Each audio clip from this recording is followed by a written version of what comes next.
امریکی صدر Donald Trump نے مشہور مصنف مائیکل وولف اور بدنام زمانہ جنسی مجرم جیفری ایپسٹن کی جائیداد کے خلاف بڑے پیمانے پر قانونی کارروائی کا اعلان کر دیا ہے۔ یہ دھمکی محکمہ انصاف کی جانب سے جاری کردہ 30 لاکھ سے زائد ریکارڈز اور ذاتی ای میلز کے تناظر میں سامنے آئی ہے۔ صدر ٹرمپ کا دعویٰ ہے کہ یہ نئی دستاویزات نہ صرف انہیں بے گناہ ثابت کرتی ہیں بلکہ ان کے مخالفین کی سازشوں کو بھی بے نقاب کرتی ہیں۔ جمعے کے روز امریکی محکمہ انصاف نے جیفری ایپسٹن کیس سے متعلق ریکارڈز کا ایک بڑا ذخیرہ عام کیا ہے۔ ان فائلز میں دنیا کی کئی اہم سیاسی اور سماجی شخصیات کے نام شامل ہیں۔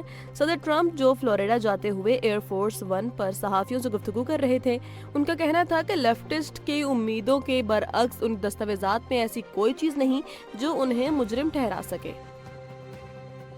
پاکستان تحریک انصاف کراچی کی ترجمان فوزیہ صدیقی نے پارٹی رہنماؤں اور کارکنوں کے خلاف جاری کریک ڈاؤن کی سخت الفاظ میں مذمت کی ہے۔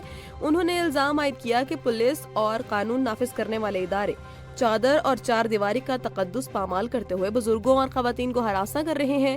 پی ٹی آئی نے ان گرفتاریوں کو سیاسی انتقام قرار دیتے ہوئے سندھ ہائی کورٹ سے رجوع کر لیا، جہاں عدالت نے فوری سماعت کی استدعا منظور کر لی ہے۔ فوزیہ صدیقی کا کہنا ہے کہ پرامن شہریوں کے خلاف طاقت کا استعمال انسانی اقدار کے منافی ہے۔ دوسری جانب پی ٹی آئی کی جانب سے دائر درخواست پر سندھ ہائی کورٹ کی جانب سے فوری سماعت کا فیصلہ پارٹی کے لیے ایک بڑی قانونی امید بن کر سامنے آیا ہے۔ وزیر اعظم شہباز شریف اور ورلڈ بینک گروپ کے صدر اجے بنگا کے درمیان اسلام آباد میں اہم ملاقات ہوئی ہے، جس میں پاکستان کی معاشی اصلاحات اور مستقبل کی ترقیاتی منصوبوں پر تبادلہ خیال کیا گیا۔ وزیر اعظم نے عالمی بینک کے تعاون، خصوصاً انفراسٹرکچر، زراعت اور ڈیجیٹل ترقی کے شعبوں میں معاونت کو سراہا۔ صدر اجے بنگا، جو اپنے پہلے سرکاری دورے پر پاکستان پہنچے ہیں، انہوں نے حکومت کی جاری اصلاحاتی کوششوں کی تعریف کی اور ون ورلڈ بینک گروپ کے تحت تعاون کو مزید مضبوط بنانے کے عزم کا اعادہ کیا۔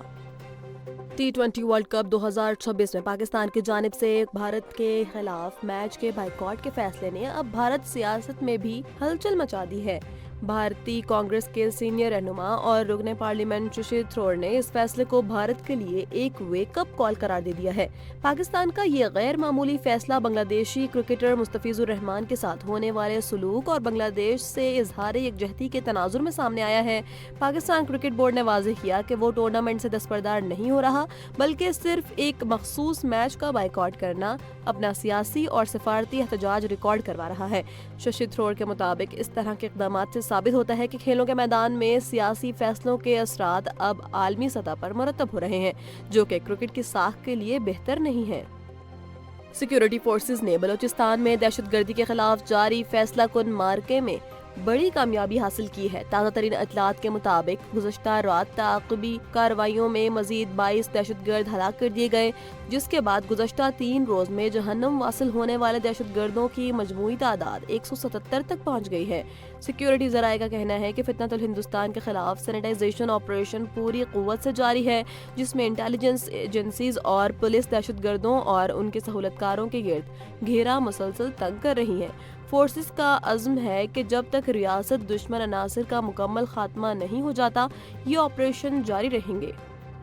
وزیر اعلیٰ خیبر پختونخوا سہیل آفریدی نے اسلام آباد میں وزیر اعظم شہباز شریف سے اہم ملاقات کی ہے، جس کا محور صوبے کے مالیاتی مسائل اور سیکیورٹی صورتحال رہا۔ میڈیا سے گفتگو کرتے ہوئے انہوں نے واضح کیا کہ اس ملاقات میں بانی پی ٹی آئی یا کسی بھی قسم کے سیاسی معاملے پر کوئی بات نہیں ہوئی۔ سہیل آفریدی نے صوبے کے بقایا جات اور قبائلی اضلاع کے لیے فنڈز کی فراہمی پر زور دیا، جس پر وزیر اعظم نے فوری ہدایات جاری کی۔ انہوں نے دہشت گردی کے خلاف قربانیاں دینے والے اضلاع کے لیے امدادی رقم کو ناکافی قرار دیتے ہوئے عید کے بعد دوبارہ ملاقات اور تفصیلی بات چیت کا اعلان کیا۔ بلوچستان میں گزشتہ ہفتے ہونے والے دہشت گردی کے پے در پے واقعات کے بعد صوبائی دارالحکومت کوئٹہ سمیت کئی علاقوں میں معمولات زندگی شدید متاثر ہے۔ آج مسلسل تیسرے روز بھی ٹرین سروس، موبائل فون اور انٹرنیٹ سروس معطل ہے، جس کی بنیادی وجہ سیکیورٹی کے سخت انتظامات اور آپریشنز ہیں۔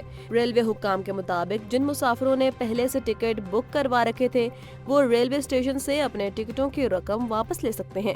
سروس کی بحالی سیکیورٹی کلیئرنس ملنے کے بعد ہی ممکن ہوگی۔ کراچی میں ممکنہ احتجاج اور اہم شاہراہوں کی بندش کے خدشے کے پیش نظر محکمہ داخلہ سندھ نے سخت کارروائی کرتے ہوئے 180 افراد کو ایم پی او کے تحت 30 روز کے لیے نظر بند کر دیا ہے۔ صوبائی حکام کے مطابق سب سے زیادہ گرفتاریاں ایسٹ زون سے عمل میں لائی گئی ہیں، جہاں 51 افراد کو حراست میں لے لیا گیا ہے، جبکہ ویسٹ زون سے 30، سینٹرل سے 24، کیماڑی سے 23 اور کورنگی سے 22 افراد کو پکڑ لیا گیا ہے۔ اس کے علاوہ ساؤتھ زون، ملیر اور سٹی ڈسٹرکٹ سے بھی متعدد گرفتاریاں کی گئی ہیں۔ انتظامیہ کا موقف ہے کہ یہ اقدام شہر میں امن و امان برقرار رکھنے اور ٹریفک کی روانی کو یقینی بنانے کے لیے ناگزیر ہے۔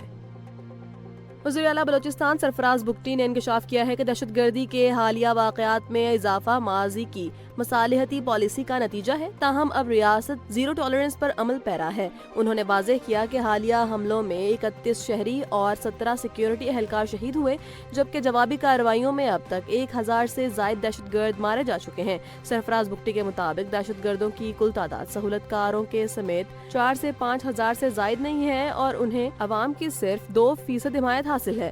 انہوں نے افغان سرزمین کے پاکستان کے خلاف استعمال ہونے پر تشویش ظاہر کرتے ہوئے عالمی میڈیا سے مطالبہ کیا کہ وہ ان گروہوں کو واضح طور پر دہشت گرد پکاریں۔ عالمی مالیاتی منڈیوں میں آج بڑی مندی دیکھی گئی ہے، جہاں سونے کی قیمت $172 کی بھاری کمی ریکارڈ کی گئی ہے۔ اس وقت عالمی منڈی میں سونا $4721 فی اونس کی سطح پر ٹریڈ کر رہا ہے، جو کہ 3% سے زائد کی گراوٹ کو ظاہر کرتا ہے۔ سونے کے ساتھ ساتھ خام تیل کی قیمتوں میں بھی 4% تک کی نمایاں کمی دیکھی گئی ہے۔ برنٹ خام تیل $67 اور WTI $63 فی بیرل کی سطح پر آ گیا ہے۔ ماہرین کے مطابق ڈالرز کی مضبوطی اور عالمی سپلائی چین میں بہتری ان قیمتوں میں کمی کی بڑی وجوہات ہیں۔ سعودی عرب نے امریکہ اور ایران کے درمیان حالیہ کشیدگی پر اپنے غیر مبہم اور اصولی موقف کا اعادہ کیا ہے۔ سعودی حکام نے امریکی میڈیا کے ان دعووں کو یکسر مسترد کر دیا ہے، جن میں کہا گیا تھا کہ ریاض واشنگٹن پر ایران کے خلاف فوجی کارروائی کے لیے دباؤ ڈال رہا ہے۔ سعودی عہدیداران کے مطابق مملکت ایران کے خلاف اپنی فضائی حدود یا سرزمین کے استعمال کی ہرگز اجازت نہیں دے گی۔ سعودی ولی عہد شہزادہ محمد بن سلمان نے ایرانی صدر مسعود پزشکیان سے ٹیلی فونک گفتگو میں ایران کی خود مختاری کے احترام کی توثیق کی ہے اور واضح کیا کہ سعودی عرب تنازع کا حل صرف سفارتکاری اور مکالمے میں دکھتا ہے۔